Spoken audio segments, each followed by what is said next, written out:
My wife shouted, "The baby," she choked out, looking at me. "James, the baby." Have you ever had that gut feeling that something's not quite right, even when everything looks perfect on the surface? That's how it started for us. The sound I can never forget, the sharp crackle of a taser followed instantly by my pregnant wife's scream. It seared into my memory. 1 second, Jessica, my wife, 8 months pregnant with our first child, was standing on our own front lawn, calmly asking Karen Mitchell, the woman who ruled our homeowners association like a tiny dictator, to please leave our property. The very next second, Jessica was collapsing, clutching her stomach, her eyes wide with a pain and fear I'd never seen before. "The baby," she choked out, looking at me. "James, the baby." And standing over her, taser still in hand, was Karen, already weaving her lies, claiming self-defense. The flashing lights of my police cruiser lit up the scene, reflecting off the commander's badge on my belt as I knelt beside Jessica. Seeing the dawning horror on Karen's face when she finally realized who I was, whose wife she had just attacked, well, it was a sliver of grim satisfaction in a moment of pure terror. It had all started just 3 weeks earlier. We moved into Maple Creek Estates, drawn by the picture-perfect houses and tree-lined streets. We found this charming colonial on Willow Lane, and the nursery room with its big bay windows seemed perfect for our soon-to-arrive baby. As the newly appointed commander of the Metro Police Department, I was neck-deep in work, trying to clean up some serious issues within the force, working insane hours. I barely had time to help Jessica unpack. She'd shown me the HOA rulebook binder, thicker than any police manual I'd ever seen. "They seem pretty strict," she'd understated, flipping through pages dense with regulations. We hadn't even gotten all the boxes unpacked when the first violation notice appeared, taped aggressively to our front door. It was bright yellow, impossible to miss. The offense: our garbage cans were apparently visible from the street. Jessica swore she'd tucked them behind the bushes exactly as the rules dictated, but maybe a leaf had fallen the wrong way, revealing a sliver of plastic. They needed to be completely hidden, it seemed. "It's okay," I told her, trying to brush it off.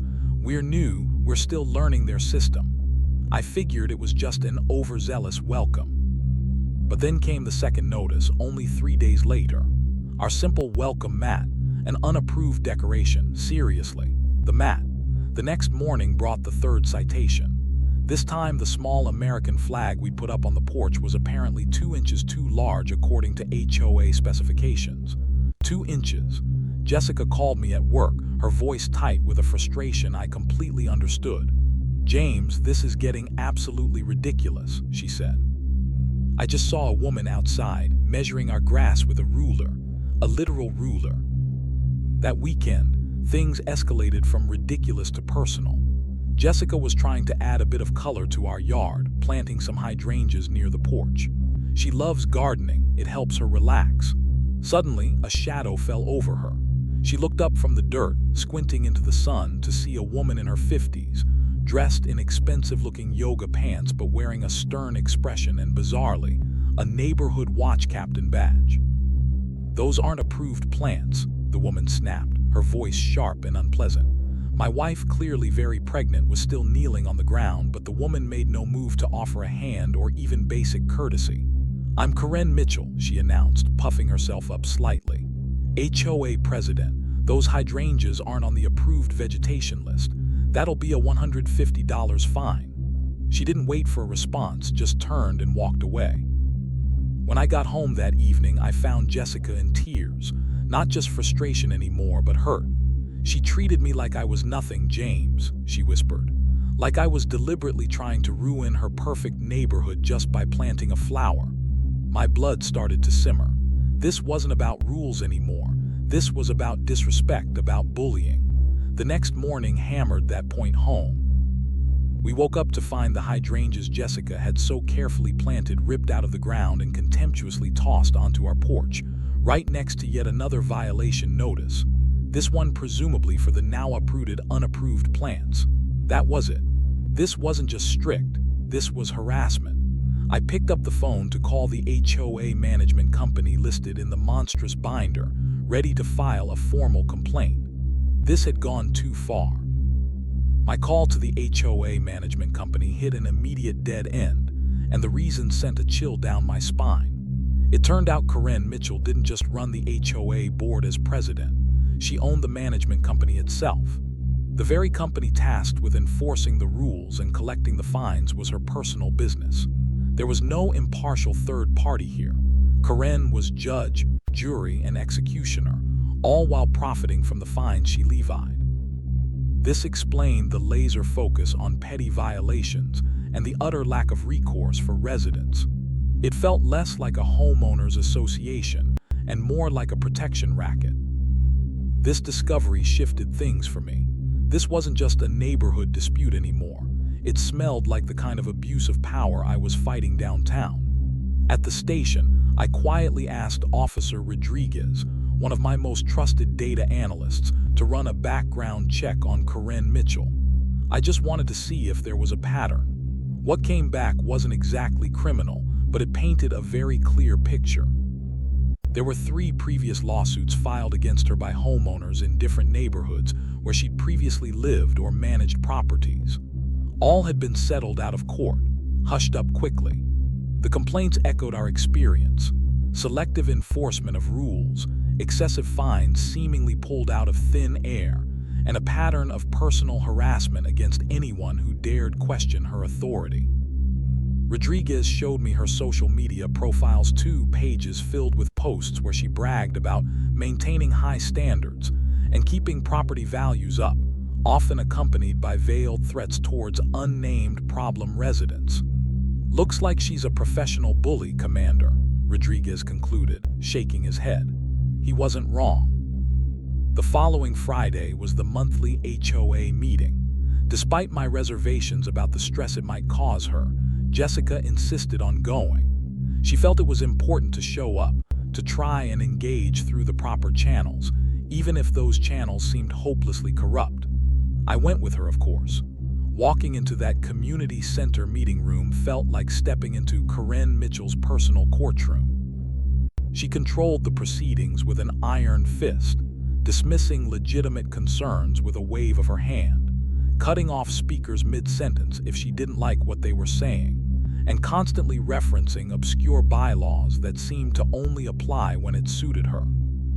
When the open forum section began, theoretically a time for residents to voice concerns, Jessica raised her hand politely. Karen looked directly at her, then completely ignored her, calling on someone else she clearly favored.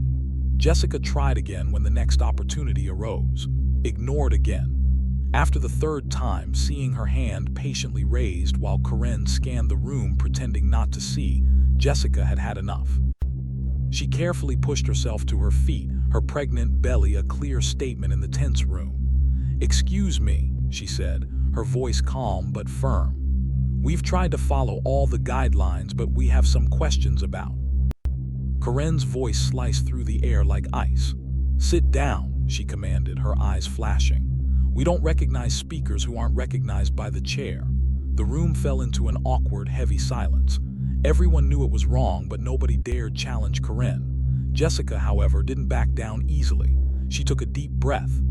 "Actually," she stated clearly, "the bylaws, Section 3, state that all residents have the right to speak for 2 minutes during the open forum." You could see the blood rush to Karen's neck. She was furious at being contradicted, especially publicly. "You are out of order," she snapped.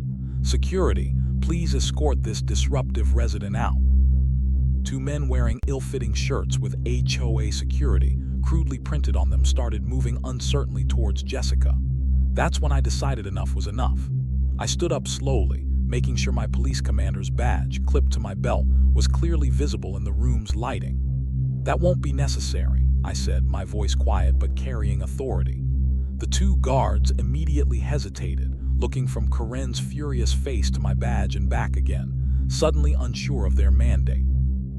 Karen's eyes narrowed, focusing on my badge, then flicking to my face. It was clear she hadn't known who I was until that moment. "Your profession doesn't exempt you from our rules, Commander Reynolds," she spat, emphasizing my title. The way she said it told me she'd already done her homework on me, or was doing it rapidly in her head. It wasn't just a challenge, it was a threat. We left the meeting, the air thick with unspoken tension. As we walked through the parking lot, an elderly neighbor hurried over, glancing around nervously. "Be careful," she whispered urgently. "She doesn't like being challenged. The last family who stood up to her like that, they found all their car windows smashed a few days later. Police never found out who did it." Her warning hung heavy in the air as we drove home. Karen wasn't just a bully, she was potentially dangerous. The game had changed again. The warning from our elderly neighbor proved prophetic. The week after the disastrous HOA meeting, the harassment escalated from petty citations to outright hostility. It was clear Karen Mitchell felt challenged, and she was retaliating. Suddenly, our trash cans weren't just cited. They were mysteriously dragged out of their designated hidden spot and placed right in the middle of our driveway on trash day morning, presumably to guarantee another fine before we even woke up. Anonymous noise complaints started being filed against our address with the HOA, always on days when neither Jessica nor I were even home. It was blatant fabrication, designed purely to build a paper trail against us. Then came the HOA security patrols. The same two men from the meeting began driving their marked vehicles slowly past our house at all hours, sometimes stopping for long minutes just down the street, clearly watching us. It was unnerving, designed to intimidate. Jessica, already stressed, decided we needed proof of this escalating campaign. She ordered security cameras and we installed them covering our front porch, driveway, and yard. Within hours, we had footage. Clear video of Karen Mitchell herself walking onto our property, plastering multiple violation notices onto our door in a single visit, sometimes for things that weren't even violations. She wasn't just directing the harassment, she was actively participating. Seeing this clear evidence, I knew I couldn't just let it go. I started meticulously documenting every incident, saving the camera footage, logging the false complaints, keeping copies of every ridiculous citation. I compiled everything and filed formal complaints with the county housing authority, outlining the pattern of harassment, the conflict of interest with Karen owning the management company, and the selective enforcement. I hoped going through official channels outside of her direct control would finally bring some accountability. Karen must have somehow caught wind of what I was doing, perhaps through contacts at the county, or simply realizing that a police commander wouldn't just roll over.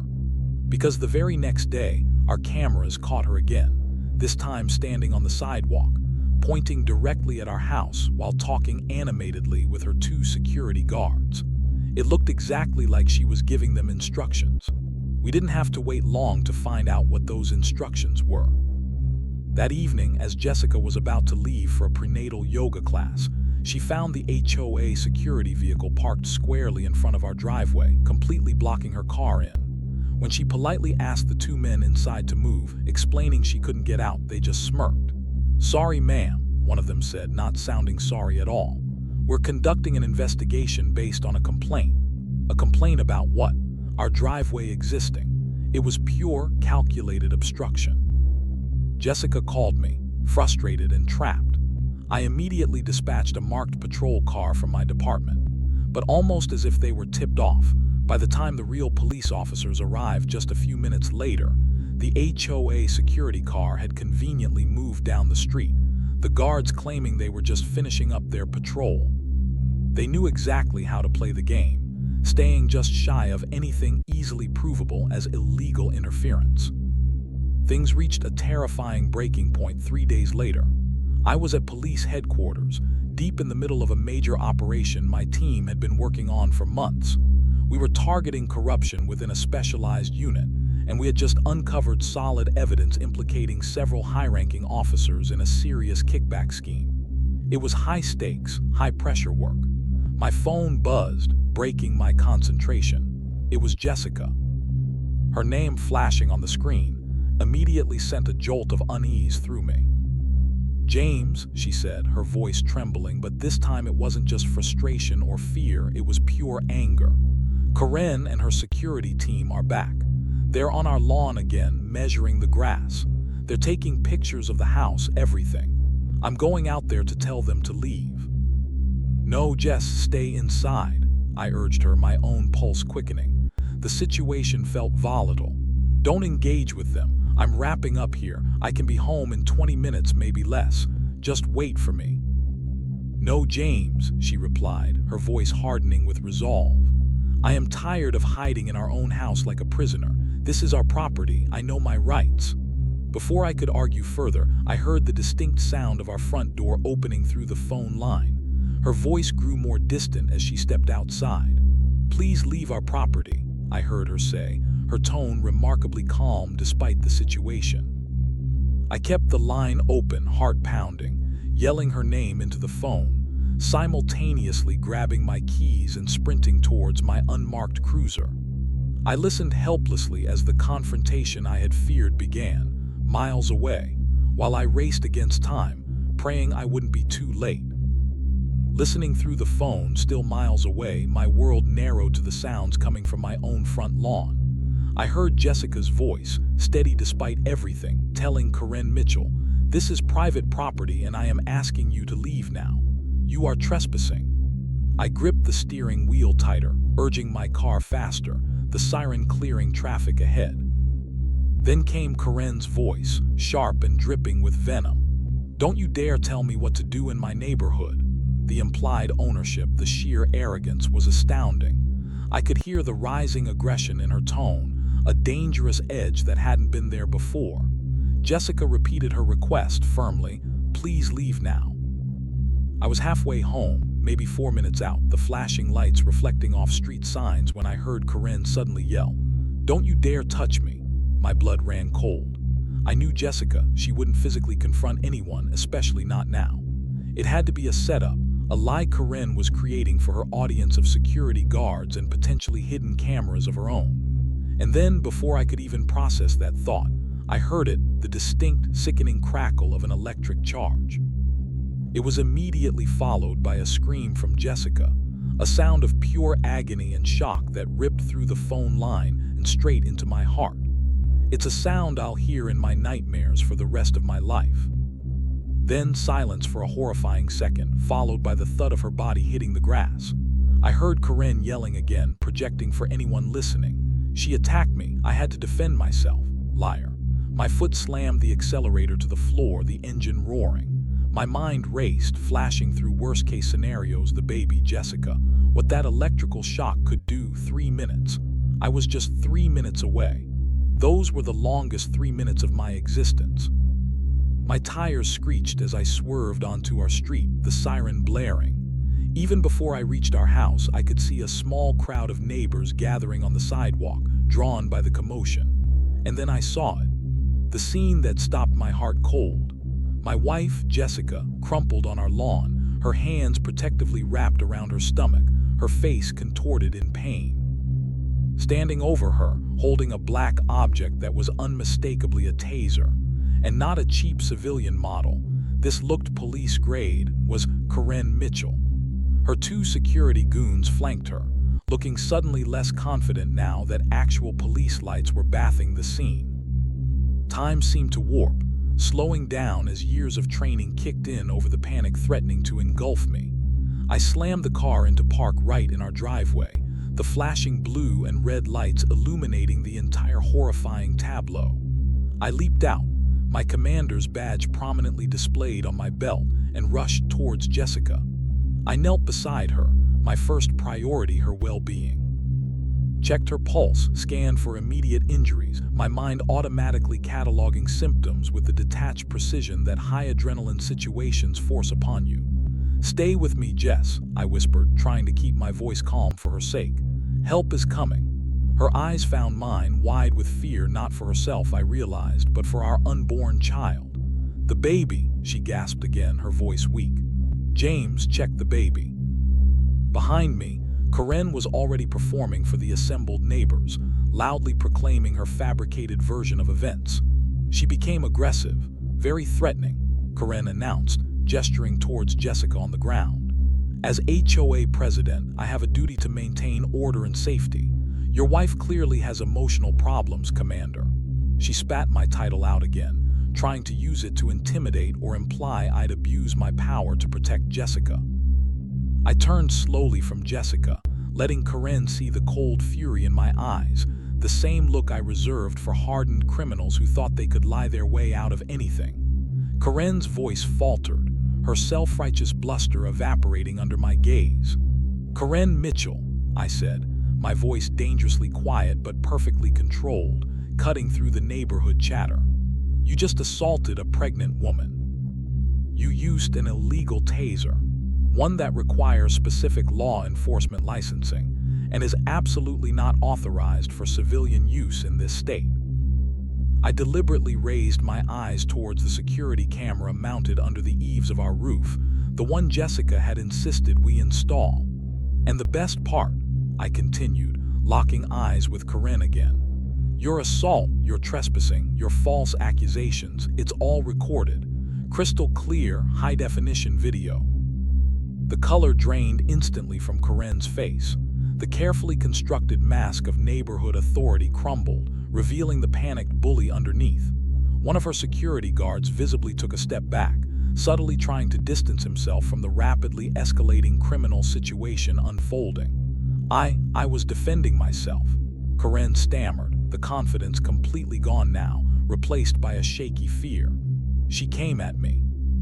"Lying to a police officer is also a crime, Karen," I replied evenly, as the distinct sound of multiple approaching sirens grew louder closer. "Just add it to the list of felonies you've committed here today." Within moments, 3 marked police cruisers and an ambulance screamed onto the scene. Officers Rodriguez and Chen, 2 of my best, immediately took control, securing the area with practiced efficiency. Chen carefully collected the taser from where Karen had dropped it, sealing it in an evidence bag. Rodriguez began gently moving the crowd of neighbors back, while Chen started taking preliminary statements from witnesses who had seen the actual events unfold. "Jefferson, Alvarez," I called out to 2 uniformed officers I'd personally trained, pointing towards our house. "Secure all video evidence from our home security system. Check with the neighbors too, see if their doorbell cameras caught anything." Then I turned my attention back to Karen, whose face now reflected raw, undiluted fear. "And Officer Chen," I added, "please retrieve Ms. Mitchell's phone. I have reason to believe she may have been recording this encounter herself. Secure it as evidence." "You can't do that," Karen protested, clutching her phone protectively. "That's my personal property," Detective Chen stepped forward calmly. "Ms. Mitchell, that device may now contain evidence related to a felony assault investigation. We can seize it right now under exigent circumstances, or you can surrender it voluntarily. But either way, it's coming with us as potential evidence." Karen seemed to shrink under Chen's calm authority. Just then, the younger of Karen's 2 security guards approached Officer Rodriguez, looking pale and nervous. "Officer," he said, glancing fearfully towards Karen, "I want to cooperate, fully. Ms. Mitchell told us specifically to target this house. She said we needed to make an example of them after the HOA meeting." His partner quickly nodded in agreement, their loyalty to Karen vanishing now that criminal charges were on the table. "If you were in my shoes right then, watching the person who hurt your family start to realize the depth of the trouble they were in, what would you be feeling?" As the paramedics carefully loaded Jessica onto a stretcher, preparing her for transport to the hospital, I walked over to Karen Mitchell one last time. I leaned in close, keeping my voice low but ensuring the impact landed. "You didn't just tase a resident, Karen," I said. "You tased the wife of the man who commands every single police officer in this city. The man who, ironically, has been leading a major internal affairs investigation into corruption and abuse of power. The man who has spent the last 3 weeks meticulously documenting your campaign of harassment, intimidation, and selective enforcement against my family." Karen started to bluster again. "You can't, this is," but I cut her off. "Every patrol car that responded here," I continued, "every detective securing evidence, every evidence technician who will analyze that illegal taser and the video footage, they all ultimately report to me. And I can assure you, they are all dedicated professionals who will make absolutely certain this case is handled strictly by the book. Absolutely, perfectly by the book. Her attempt at righteous indignation completely crumbled. But I'm an important person in this community, she pleaded desperately. So is my wife, I replied flatly. And unlike you, she actually contributes positively to it. I turned to Detective Chen. Officer Chen, please read Ms. Mitchell her Miranda rights and place her under arrest. Charges include, at minimum, assault with a dangerous weapon, trespassing, filing false reports, and potentially operating an unlicensed security company, pending investigation. Chen nodded curtly, pulling out handcuffs as Karen stared in disbelief. I climbed into the back of the ambulance beside Jessica, holding her hand tightly. As the doors closed, shutting out the chaos, I caught one last glimpse of Karen Mitchell, HOA president, neighborhood tyrant, self-proclaimed guardian of property values, being led away in handcuffs, her face a mask of shock and humiliation, her reign of terror ending under the flashing lights and the stunned gazes of the very community she had lorded over for so long. In the ambulance, holding Jessica's hand, the adrenaline started to fade, replaced by a wave of exhaustion and worry. The paramedics were calm and professional, monitoring both Jessica and our baby's vital signs. Baby's heartbeat is strong and steady, one of them assured us after a moment, and I felt Jessica's whole body relax slightly under my touch, a shaky sigh escaping her lips. We weren't out of the woods, but it was the best news possible in that moment. We still need to get you both checked out thoroughly at the hospital, the paramedic added. Jessica squeezed my hand, her voice still weak but with a spark returning. Did you see her face? She whispered, a ghost of a smile playing on her lips despite the pain. When she realized who you were, I nodded, managing a small smile back, stroking her hair. I did. Worth it? She asked, her eyes searching mine. Nothing, I said honestly, my voice thick with emotion. Nothing is worth seeing you hurt like this. Never. I paused, then added, but watching justice finally catch up to Karen Mitchell. Yeah, that comes pretty close. At the hospital, our deepest fears were thankfully put to rest. After a thorough examination, the doctor confirmed that our unborn son was unharmed. The taser strike hadn't caused any lasting issues for him. Jessica had some bruising and minor burns where the probes hit, and she was understandably shaken, but she would make a full recovery. I stayed by her side, making calls, not to pull strings or influence the investigation, but simply to ensure the proper procedures were followed meticulously, that every I was dotted and T was crossed.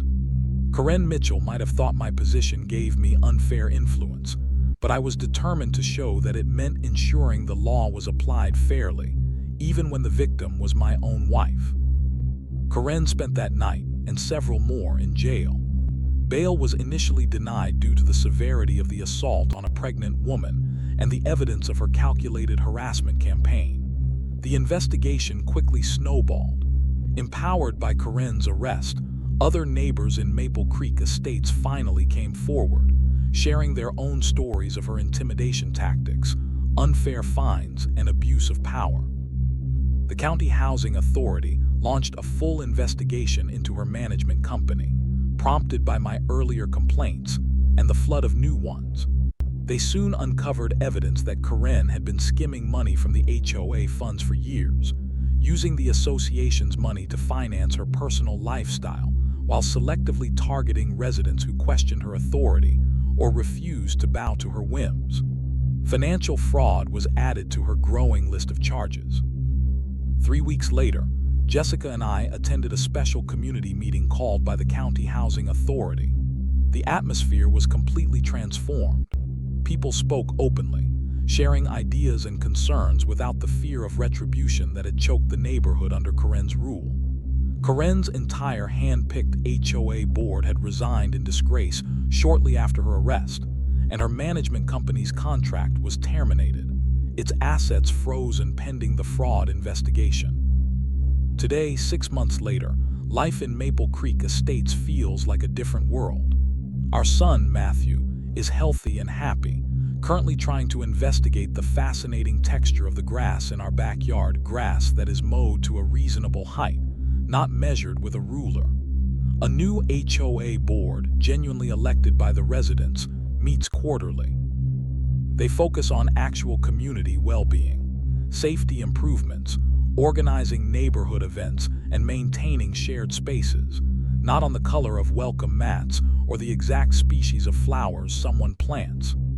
The infamous 300-page rulebook was scrapped, replaced by a sensible 30-page document focused on basic upkeep and mutual respect.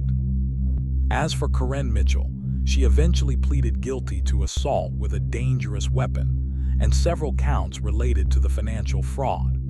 She's currently serving an 18-month sentence in state prison, with additional civil suits pending from former residents. And Jessica, she's now the head of the Neighborhood Welcoming Committee.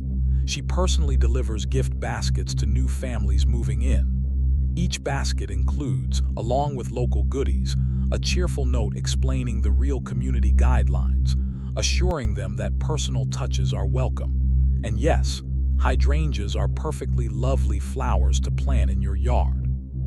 It's amazing, really. Sometimes the biggest changes, the most important victories for a community, don't start in City Hall or a courtroom. Sometimes they start in the smallest places, like a front yard in a quiet suburban neighborhood, all because someone was finally pushed too far and had the courage, or perhaps the sheer exhaustion, to simply say, enough. Justice might feel slow sometimes, but seeing our neighborhood breathe freely again proves it's always worth fighting for. If you found yourself rooting for justice in our story, maybe give it a thumbs up or subscribe for more tales of everyday battles won. Thanks for listening.